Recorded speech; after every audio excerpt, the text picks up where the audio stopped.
ин бо оигари худи бонк ин мизоҷ аст. Ман бояд тими бонки Исхатаро бо он аъзоёни пурра намуда истам ки онҳо ба маданияти корпоративии мо ва ба рӯҳияи дохилии бонки Исхата мувофиқ мебошанд. дар самти рақамисозӣ чӣ пешбиниҳо карда истодааст? он расме ки дар тақвим аст он зинда мешавад.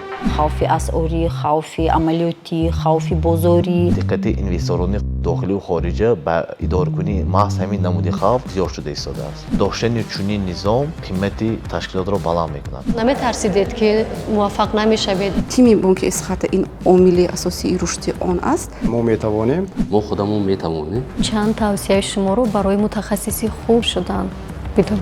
дониш гирифтан, худомӯзиш шахсан худам ва ҳамаи он ҳамкасбоне ки ман бо онҳо ҳамкорӣ мекунам доимо бо худомӯзӣ машғулам. хоҳиши бо одамони зиёд ҳамкорӣ карданро доштам. дар тоҷикистон вазъ чӣ гуна аст? кадом гурӯҳи одамон метавонанд ки барои кор дар Исхата мутобиқ бошанд? касе ки кор карда метавонад бояд истироҳат ҳам карда тавонад.